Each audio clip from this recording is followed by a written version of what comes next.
Bien, vamos a aprovechar este entorno para charlar un poco de lo que tiene que ver con el primer periodo escolar del año 2024, apuntado fuertemente a nuestra tecnicatura, que es en electromecánica, en la Escuela Industrial número 4. Lo primero que tenemos que hacer cuando ingresa el grupo a nuestro entorno áulico, entorno taller, es elaborar un diagnóstico. Los diagnósticos pueden tener muchas finalidades de acuerdo al espacio en el que querramos trabajar. Nosotros vamos a trabajar en este entorno docente y hemos decidido en la reunión del Consejo Asesor centrar nuestro diagnóstico fuertemente en la caracterización de las capacidades que tienen los estudiantes y no tanto en los contenidos, como lo hicimos en otro momento, que también coincide con otra forma de pensar la educación. Entonces, la propuesta que les voy a mostrar, y aprovechando este entorno, es a dónde vamos a apuntar con el diagnóstico y cómo nosotros podemos, con pequeños cambios, lograr un buen análisis del grupo, y aparte de hacer un buen análisis del grupo que nos permita que nuestras prácticas se consigan, o que el alumno adquiera habilidades, o que el alumno adquiera los conocimientos que estamos buscando. Nos va a ayudar también a comprender mejor la dinámica grupal en cada uno de los niveles educativos. Así que les voy a mostrar de qué se trata este diagnóstico que estamos haciendo hoy. Bien, un momentito. Bien, esta es la planilla de diagnóstico que se va a presentar para el año 2024. La primera parte, el primer recuadro, es bastante sencillo. Tenemos que identificar el curso, el espacio, cuando decimos espacio curricular o modular, nos referimos a los espacios que tienen un desarrollo en el entorno áulico y otro desarrollo en el entorno del taller, ¿no? El profesor, acá, además del docente áulico, también entraría el MEP, el maestro de enseñanzas prácticas, ¿no? Y las características generales del grupo, esto va a ser una apreciación que va a surgir luego de todo el análisis, ¿no? Bien, entonces acá nos vamos a centrar porque por ahí nosotros que somos más técnicos, nos cuesta entender algunas caracterizaciones pedagógicas. Entonces, este video tiene fuertemente esa idea, ¿no? De abordar para nosotros que tenemos un perfil técnico cuestiones que nos sirven para desarrollar nuestras clases. Bueno, entonces fíjense que tiene unos columnas que dicen fortaleza, debilidades, estrategias empleadas, y dice, en función de las debilidades, elaborar un plan de líneas de acción. Y bueno, y las observaciones. Pero lo que tiene que quedar muy claro es que este diagnóstico no va a estar basado en la caracterización de qué nivel de conocimientos tienen los estudiantes, sino cuáles son sus habilidades cognitivas, vamos a decir, o cuáles son sus capacidades de aprendizaje. Y cuando hablamos de capacidad de aprendizaje, tenemos que abrir nuestra perspectiva, porque el alumno es un ser integral, y entonces en esa cuestión integral tenemos que evaluar varios de sus aspectos. ¿Centrados en qué? Centrados en la comunicación que nosotros llamamos educación, que es la comunicación, un ida y vuelta entre los estudiantes, la comunicación entre ellos y la comunicación con nosotros, y de nosotros hacia ellos también. En todo ese arreglo comunicacional nosotros vamos a guiar a los estudiantes para que puedan alcanzar los objetivos de cada uno de los espacios. Bien, entonces pensemos, nos vamos a detener 2 minutos en esto. Cuán importante es tener un vínculo eh, que sea proactivo con los estudiantes, de manera tal de que cuando empecemos a abordar nuestros conocimientos o nuestras materias, o empecemos con nuestras prácticas, haya cierta ida y vuelta con los estudiantes, cierto compromiso, motivación de parte de los estudiantes para alcanzar cada uno de los objetivos que les vamos a proponer.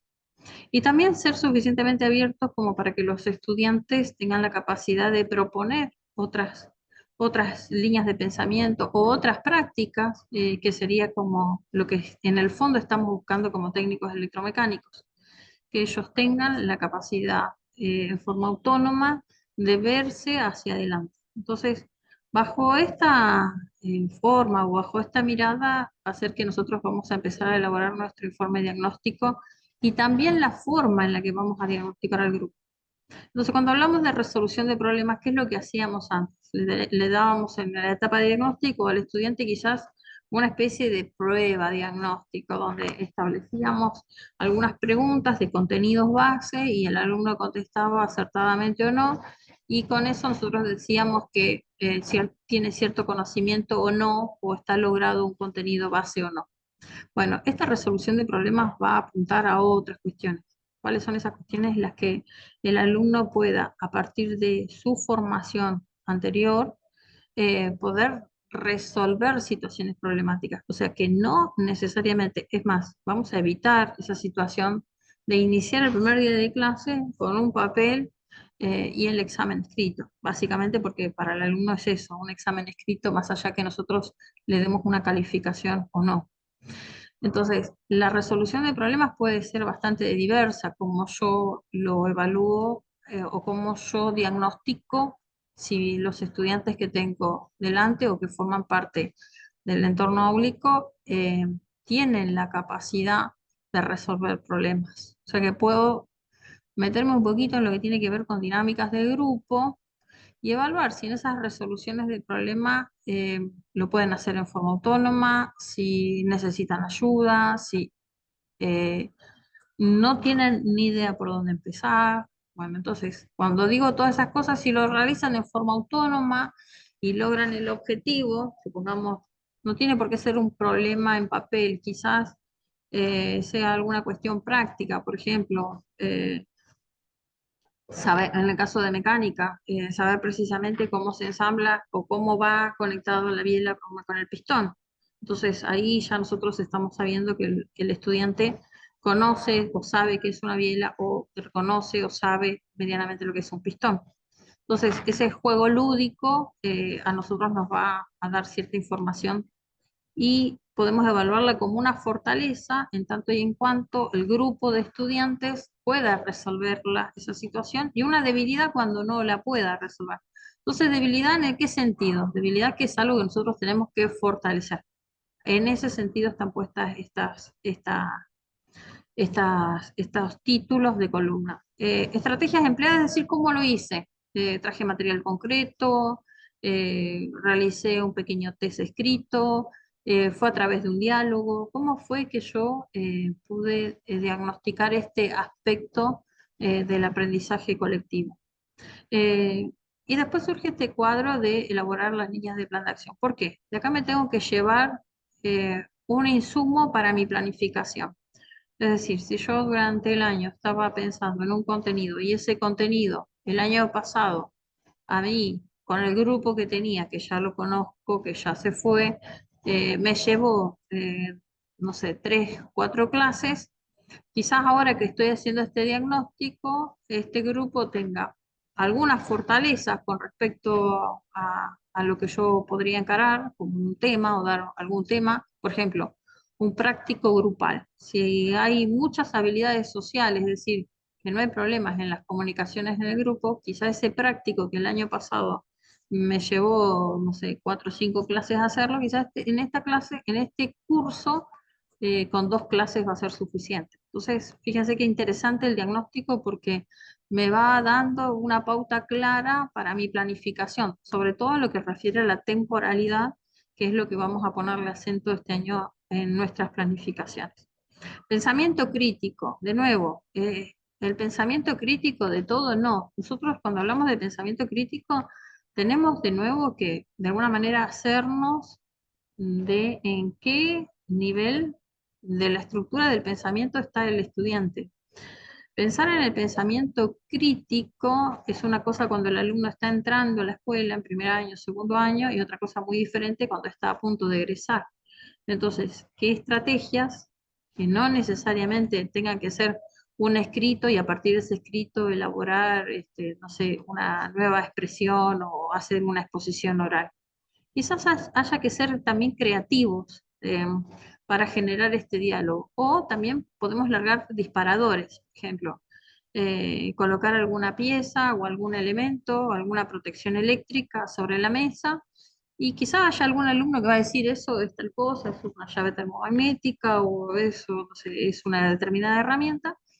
Y ese es el disparador. Y a partir de ese disparador surge esto, ¿ver? ¿Para qué sirve? ¿Cómo se utiliza? O hasta la cuestión, bueno, pero eso lo podríamos hacer con otra herramienta, porque resulta que esa herramienta no puedo hacer todo lo que necesito hacer con ella. Bueno, ese tipo de diálogo proactivo, lo que estamos buscando de fondo es el fortalecimiento del diálogo entre el docente y los estudiantes. Esa va a ser nuestra pequeña inversión, porque basándonos en ese diálogo o fortaleciendo ese diálogo es que vamos a intentar este año que nuestras pedagogías o nuestras didácticas, la forma en la que nosotros vamos a establecer nuestros contenidos, los alumnos se lo apropien y no pase como por ahí pasaba, que simplemente venían al aula o venían al taller como una especie de tránsito, sino que lo que queremos lograr es el compromiso. El compromiso no solamente nuestro, sino por parte del estudiante y de parte de la familia. Entonces, con esa mirada es que hay que pensar este diagnóstico. Trabajo colaborativo. Bueno, el trabajo colaborativo. Cuando hablamos del trabajo colaborativo, ahí podemos también repensar qué hacer en el diagnóstico. Quizás puedo hacer una pequeña práctica con grupos pequeños y después intercambiar los grupos, cambiar las personas, los integrantes que conforman cada grupo, realizar una actividad conjunta de todo el aula, en los grupos que se pueda, ¿no? Hay espacios que no se pueden, pero también todo aquello que no se puede también lo estamos evaluando. ¿Por qué no se puede?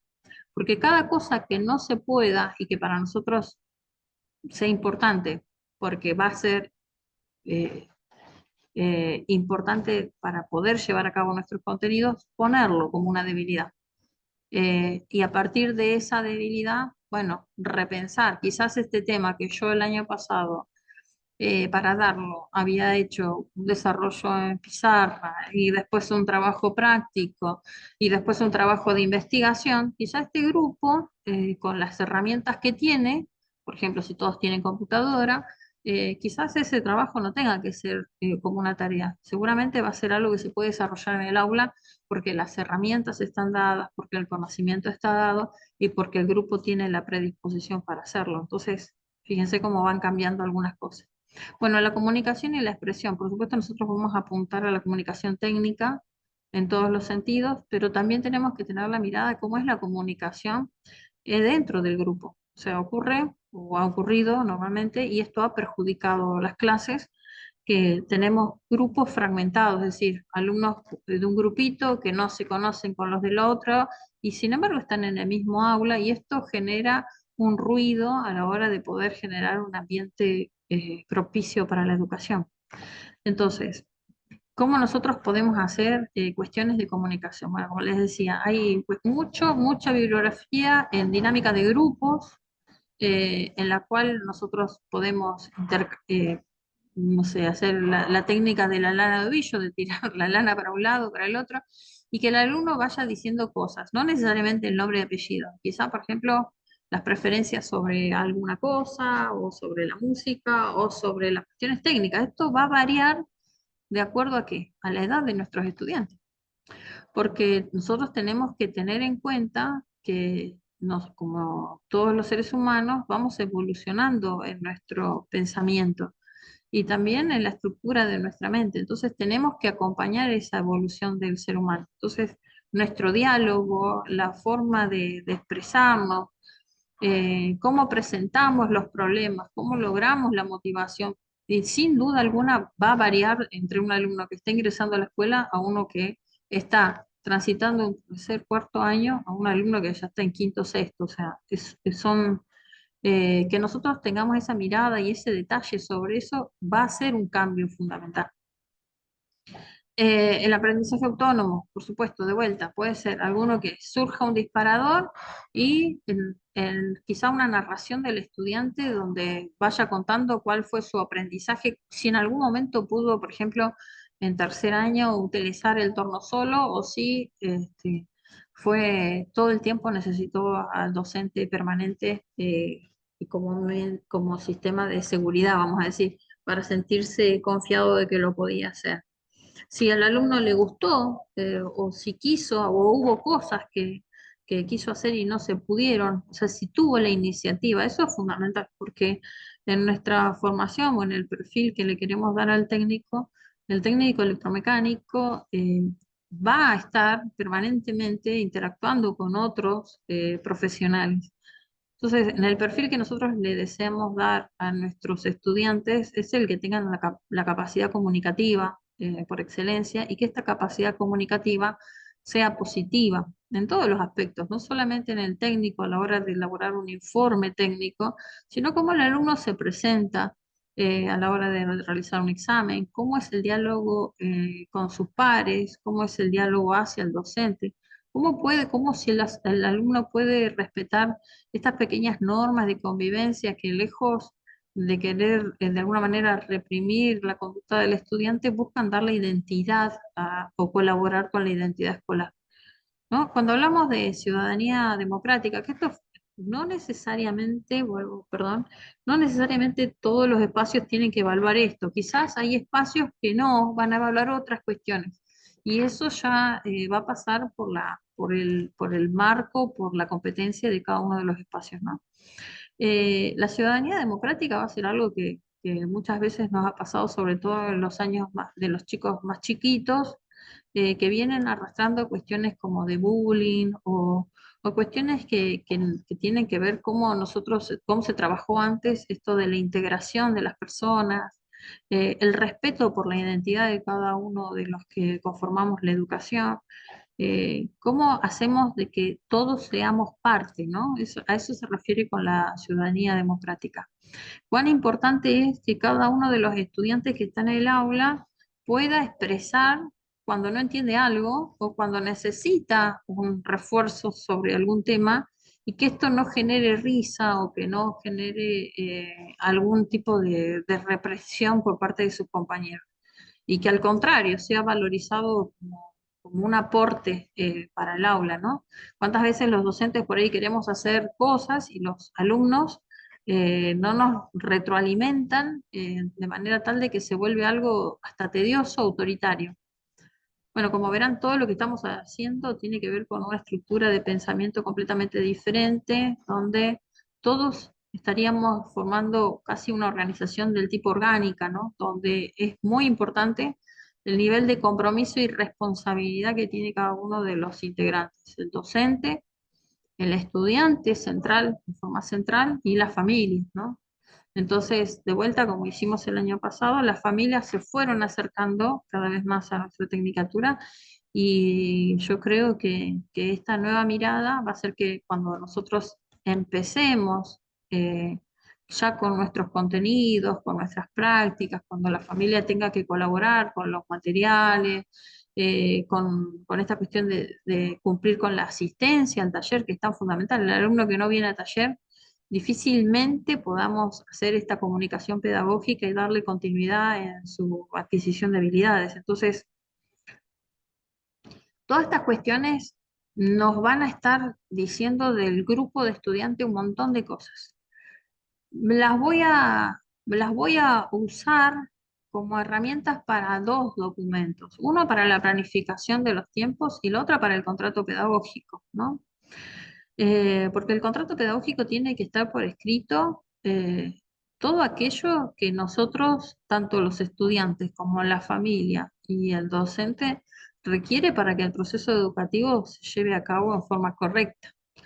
Entonces, vamos a hacer también otro análisis sobre el contrato pedagógico después en otro momento, ¿no? Pero de acá salen las herramientas. Así que, a diferencia de otros años, que el primer día de clase hablábamos sobre el contrato pedagógico con los estudiantes y parecía algo súper lejano, tanto para los estudiantes como para los docentes, y en muchos casos terminó siendo simplemente completar una documentación, vamos a intentar este año que lo central va a ser el diagnóstico en este primer tiempo, y a partir del diagnóstico que surjan en forma natural tanto la planificación con respecto a la temporalidad como algunas cuestiones que hacen al grupo y que tienen que estar en el contrato pedagógico. Y por esa razón es que electromecánica también, en lugar de tener contratos pedagógicos por espacios en forma aislada, vamos a tener un contrato pedagógico único, donde en ese contrato pedagógico, además de tener el marco referencial del año, porque ya conocemos toda la caracterización, vamos a conocer o caracterizar a nuestros estudiantes de ese año, también vamos a tener las salvedades o los requerimientos básicos en cada uno de los espacios, ¿no? Tanto en la práctica como en la teoría, ¿no? Eh, bien, hasta ahí yo creo que está bien, ¿no? Eh, después, bueno, los intereses. Bueno, cuando hablamos de los intereses no nos estamos refiriendo si al alumno le interesa lo que le pasa a Boca o lo que le pasa a River, ¿no? Por supuesto, no. Estamos hablando de los intereses que hacen a los conocimientos, a los intereses que los estudiantes tienen. Una pregunta tipo clásica es, ¿qué esperan de esta materia? ¿No? Nuestras materias tienen una característica que tienen en el nombre de la materia ya te va tirando una idea clara para dónde va. Bueno, aprovechar el nombre de la materia y decir, bueno, ustedes ¿qué piensan? ¿De qué se trata esta materia? Y a ver, ¿qué cosa les interesa a ustedes? ¿Para dónde quieren que vayamos? ¿O qué otra cosa les parece que podría... Esto en todo momento, fíjense que casi todo el tiempo estoy hablando del diálogo, o sea, del diálogo. Aprovechar el diagnóstico para generar un fortalecimiento del vínculo, ¿no? Eso va a ser central. Los procesos cognitivos, el vínculo y el ambiente. O sea, eso, o sea, cuando digo el ambiente me refiero al ambiente que propicie la educación, ¿no? Eh, en el aula, ¿no? Y después acá abajo pusimos observaciones. Alguna cosa, observaciones surge de la praxis, es decir, de la práctica que venimos teniendo en la escuela. Muchas veces, sobre todo en el taller, nos vamos encontrando en diferentes momentos del año, vamos a decir, con alumnos que presentan distintos grados de dificultad para llevar a cabo la práctica o distintos grados de dificultad para llevar a cabo la teoría. Entonces, resulta para nosotros súper necesario un acompañamiento por parte de profesionales, ya sea psicopedagógico, psicológico, fonoaudiólogos. Bueno, ¿cómo hacemos nosotros para que esa atención sea en la inmediatez? Es decir, que podamos trabajar en forma conjunta con la familia, el acompañamiento a ese estudiante desde el minuto uno que está con nosotros en el aula y no sea algo que aparece como de repente porque un profe hizo dos o tres preguntas y entonces nos dimos cuenta que el estudiante padecía, por ejemplo, TDA. Y bueno, y entonces nuestras formas de encarar las prácticas no estuvieron adaptadas a la situación particular, ni pudimos acompañar al estudiante como era necesario. Entonces, en esas observaciones vamos a poner nombre del estudiante y la observación particular. Entonces, como esto va a estar el 22 de marzo, ya se termina esta etapa y ya podemos empezar a entregar la información, el Departamento de Orientación en la última semana de marzo, primera de abril, ya va a tener el registro de los estudiantes sobre los que tenemos que tener una mirada diferente, es decir, diferente en el sentido de ver si existe alguna problemática, si hay algo que atender, si hay una situación de riesgo, todo lo que nosotros veamos como algo que sale del el rango, voy a aplicar una palabra que no la tomen a mal, de lo normal. Es decir, todos los casos que salgan de la normalidad, es decir, de la normalidad del grupo, ¿no? De lo que yo espero del comportamiento pedagógico de un grupo de determinada edad. Eh, ¿Por qué?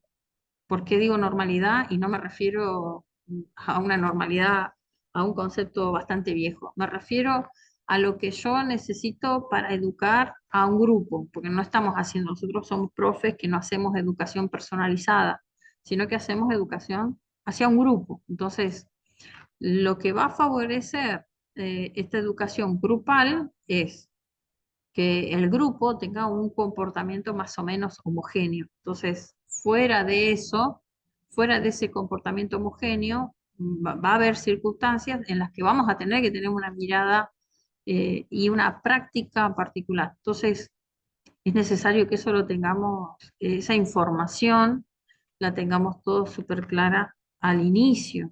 de clases y no a mitad de año como ha ocurrido muchas veces, ya llegando casi fin de año, donde ya prácticamente no podemos hacer absolutamente nada y el grado de frustración es bastante alto, ¿no?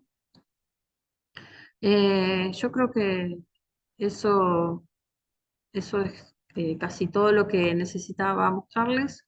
Eh, no sé si hay alguna, no, si hay alguna pregunta respecto a las cuestiones que tienen que ver con el diagnóstico, por supuesto ya saben que me escriben y las resolvemos.